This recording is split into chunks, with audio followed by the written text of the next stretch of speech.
कि प्रधानमंत्री जो किताब लिखे हैं, आई डोंट नो वो लिखे हैं कि नहीं लिखे हैं, डिग्री वाली बात तो आज तक बताए नहीं, तो किताब भी लिखे हैं कि नहीं लिखे हैं कौन जानता है, लेकिन लोग कहते हैं कि उन्हीं की किताब है। उस किताब में उन्होंने लिखा है कि जो कचरा साफ करने का काम है उसे आध्यात्मिक सुख मिलता है। ये बात वो कहाँ से बोलते हैं? ये बात वो मनुस्मृति के आधार पर बोलते हैं।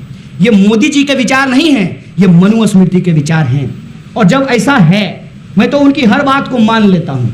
भोली जनता, भोले लोग, प्रधानमंत्री जो कहते हैं हम लोग मान लेते हैं, क्योंकि वो सिर्फ कहते ही हैं कि ये तो आज तक वो कुछ है नहीं, कहना ही उनका काम है, तो वो कहे और हम मान लिए। लेकिन मेरे मन में एक सवाल आया कि अगर कचरा उठाना आध्यात्मिक सुख है तो मोदी जी दुनिया का चक्कर क्यों लगा रहे हैं?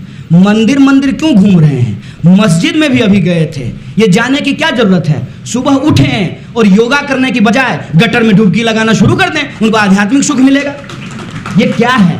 ये लोगों को बेवकूफ़ बनाने का एक तरीका है। और लोगों को ये बेवकूफ़ क्यों बनाया जा रहा है? लोगों को बेवकूफ़ इसलिए बनाया जा रहा है ताकि लोग सच की पड़ताल ना करें। और इनके जो दोस्त हैं एक पे एक, पहला जो है छक्का सिक्सर, मिड ऑफ पे जो है वो माल्या साहब मारे 9,000 करोड़ का। फिर जो है बारी, लोगों ने कहा कि भाई गुजराती कैसे पीछे रहेगा, तो आ गए हमारे नीरव मोदी जी, वो 35,000 करोड़ का चपत लगा गए। उनके साथ चौकसी बोले कि हम भी इनके लिए जो है बगल से रनिंग करेंगे, और सब रनिंग कर रहे हैं लगातार। आए दिन ये खबर आती रहती है कि कोई 5,000 करोड़ लेके भाग गया, कोई 20,000 करोड़ लेकर के भाग गया। और आपकी हालत वैसे ही हो गई है जैसे मॉब लिंचिंग के वक्त हुई थी। अब कोई खबर आता है तो आप उसको अपने मोबाइल पे स्क्रॉल करके आगे बढ़ जाते हैं, अखबार के पन्ने पलट करके आप आगे बढ़ जाते हैं, और आपके रोंगटे खड़े नहीं होते हैं कि गाय के नाम पे एक इंसान को मार दिया गया है। आपके रोंगटे खड़े नहीं होते हैं कि आपका पैसा लूट करके ये लोग भाग रहे हैं और इन लुटेरों को प्रधानमंत्री भगा रहे हैं। ये बात आप सोच नहीं पाते हैं। आपको जान करके आश्चर्य होगा कि इस देश में अभी जो एनपीए है वो 10 लाख करोड़ रुपया हो चुका है। 10 लाख करोड़। और 10 लाख करोड़ का मतलब यह है कि बहुत सारे बैंक जो हैं, बहुत सारे बैंकों को यह मालूम नहीं है कि उनके सारे के सारे कस्टमर यदि उनके बैंक के बाहर लाइन लगा दें तो वो बैंक दिवालिया घोषित हो जाएंगे। अपने सारे खाता धारकों को उनका पैसा वापस करने के लिए पैसा इनके पास नहीं बचा है। और इस देश की हकीकत क्या है कि जो सबसे कमजोर लोग हैं, यह जो समाज की संरचना है, इसकी जो बुनियाद है, उस बुनियाद को आप समझिए कि ऊपर का जो मंजिल होता है वो सबको दिखाई देता है, मकान का जो बुनियाद होता है वो लोगों को दिखाई नहीं देता है। लेकिन मकान यदि डिसबैलेंस हो जाए, उस डिसबैलेंस होने के चलते, असंतुलन के चलते सबसे ज़्यादा भार किसके ऊपर पड़ेगा? वो बुनियाद के ऊपर सबसे ज़्यादा भार पड़ेगा। यह जो इनइक्वलिटी है समाज की, यह जो लूट है, उसका असर आपको समाज के जो सबसे मार्जिनलाइज तबके के लोग हैं उनके ऊपर आपको दिखाई देना शुरू हो चुका है। और एक एक करके मैं आपको उदाहरण बताता हूं कि आप कोई भी हो, आप मान लीजिए एक्स डीजीपी हैं, आप एक्स एमपी हैं, एडिटर हैं, आप नेता हैं, आम जनता हैं, पत्रकार बंधु हैं। किसान अगर आपके लिए अनाज नहीं पैदा करेगा तो आप क्या खाएंगे? जो सबसे बुनियादी तबका है समाज का। और किसानों की हालत क्या है? एक साल में 12,000, ये नंबर नहीं है, 12,000 इंसान आत्महत्या कर चुके हैं। और ये जो किसान हैं, इनको कहते हैं कि इनका आय हम दोगुना कर देंगे। कैसे कर देंगे ये नहीं पता है, बस बोल देंगे, जनता मान लेगी। जनता मान ही लेती है। प्रधानमंत्री जी ने कहा कि अच्छे दिन आएंगे, जनता ने मान लिया, आय दोगुनी कर देंगे।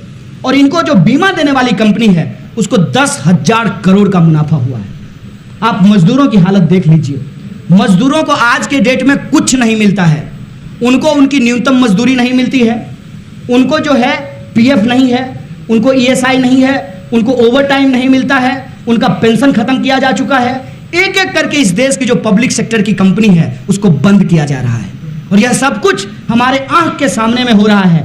पीएम पेटीएम बन जाते हैं, लेकिन हमको समझ में नहीं आता है। बीएसएनएल को बेच करके मोदी जी जियो करने लगते हैं और हमको दिखाई नहीं देता है। ये हमको देखना चाहिए कि क्या है मेक इन इंडिया की सच्चाई, क्या है इस देश के भीतर स्किल इंडिया की सच्चाई। एक एक बात को हमको समझना चाहिए। आपको जियो का प्रचार करने के लिए फुर्सत है, बीएसएनएल का प्रचार करने के लिए आपके पास फुर्सत नहीं है। मैं आपका ध्यान आकर्षित करना चाहता हूं कि इस देश में सबसे पहले किसने सिम लॉन्च किया था? BSNL ने लॉन्च किया था। MP साहब को याद होगा कि MP कोटे से लोग सिम लिया करते थे, जैसे पहले MP कोटे से लोग LPG का कनेक्शन लिया करते थे। जब देश तरक्की करती है तो सबको सिम मिला और सबको LPG मिला।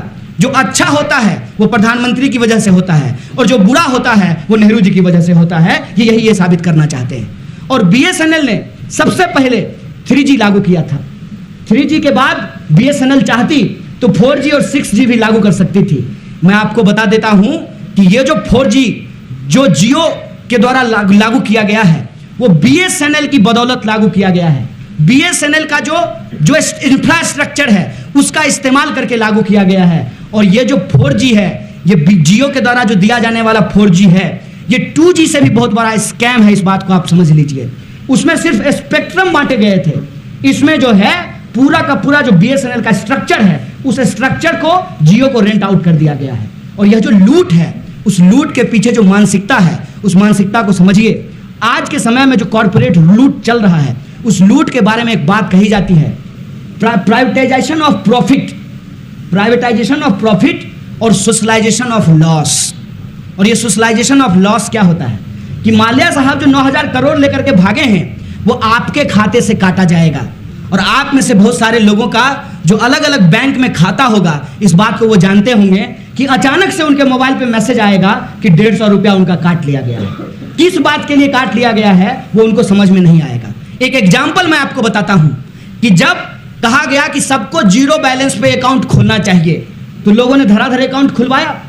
पहले कहे कि जीरो बैलेंस पे अकाउंट खुलवाइए और उसके बाद बोले कि अगर आप मिनिमम बैलेंस नहीं मेंटेन कीजिएगा तो आपसे फाइन वसूला जाएगा। और SBI की हालत यह है कि उसको जितना मुनाफा हुआ है उससे ज्यादा पैसा उसने फाइन में वसूल लिया है। यह सच्चाई है। ये जो लोग पैसा लेकर के भाग रहे हैं, इस देश के जनता के आम लोगों का टैक्स का पैसा है। यह बात हमको समझना चाहिए। और ये जो इतनी बड़ी लूट चल रही है हर एक सेक्टर में, जिस तरीके से रेलवे के स्टेशन बेचे जा रहे हैं, जिस तरीके से एक एक करके जो हमारी पब्लिक सेक्टर की कंपनियां हैं उसको बर्बाद किया जा रहा है, जिस तरीके से शिक्षा का लगातार बजट कम किया जा रहा है, हेल्थ का लगातार बजट कम किया जा रहा है। आप मुझे बताइए, आयुष्मान भारत का ये इतना बड़ा एग्जाम्पल दिए हैं, एक व्यक्ति पे ये 44 रुपया खर्च कर रहे हैं। 44 रुपया में ठीक से आप पैरासीटामोल भी नहीं खरीद पाइएगा अपने पूरे परिवार के लिए। और ये कहते हैं कि हम आपको जो है स्वास्थ्य बीमा दे रहे हैं। ये जो हकीकत है, इस हकीकत को हमको समझना चाहिए। हकीकत ये है कि ये कह रहे हैं कि हम मेक इन इंडिया करेंगे। ये सवाल इनसे पूछना चाहिए ना कि जब आप मेक इन इंडिया का नारा दिए हैं तो राफेल का टेंडर हिंदुस्तान एरोनॉटिकल लिमिटेड को क्यों नहीं दिया गया, एक प्राइवेट कंपनी को क्यों दिया गया? ये सवाल पूछना चाहिए ना। इतना बड़ा जो लूट चल रहा है, उस लूट की सच्चाई को हमको समझना पड़ेगा। और इस लूट की सच्चाई को हम ना समझें, इसीलिए इस देश के भीतर आज जो सबसे मार्जिनलाइज सेक्शन के लोग हैं उनको अलग अलग तरीके से टारगेट किया जाता है। और सबसे आसान टारगेट कौन है? मुसलमान। क्योंकि मुसलमान को पकड़ लो और उससे उसकी गलती का सजा मत लो, बाबर की गलती का सजा लो। उससे कोई भी मुसलमान पकड़ लो और बोलो कि ओसामा बिन लादेन जो है क्यों आतंकवादी है। उससे यह मत पूछो कि अशफाक उल्लाह खान भी मुसलमान था जिसने कहा कि मुझे बिस्मिल एक जो है पंडित थे, दोनों की जबरदस्त दोस्ती थी। वो गाना इतना मशहूर है, सरफरोशी की तमन्ना अब हमारे दिल में है, देखना है जोड़ कितना बाजुए कातिल में है। वो दोनों मिलकर के ये गाना गाते थे। और एक दिन अशफाक उल्लाह खान ने बिस्मिल को कहा कि बिस्मिल, तुम्हारे धर्म में तो पुनर्जन्म की बात है, तुम दोबारा जन्म लेकर के इस देश की सेवा करने लगोगे। हमारे इस्लाम में पुनर्जन्म की बात नहीं है। लेकिन मैं कहता हूं कि अगर ये होता तो मैं बार बार यही अल्लाह से मांगता कि मुझे इसी मुल्क में पैदा करना ताकि मैं बार बार इस मुल्क की सेवा कर सकूं। ये हकीकत है इस देश की। अशफाक उल्लाह खान से नहीं तुलना करेंगे। मौलाना अब्दुल कलाम आजाद जो देश के पहले शिक्षा मंत्री थे, उससे इस देश के मुसलमान का तुलना नहीं करेंगे। तुलना किससे करेंगे? ओसामा बिन लादेन से। तो ये सवाल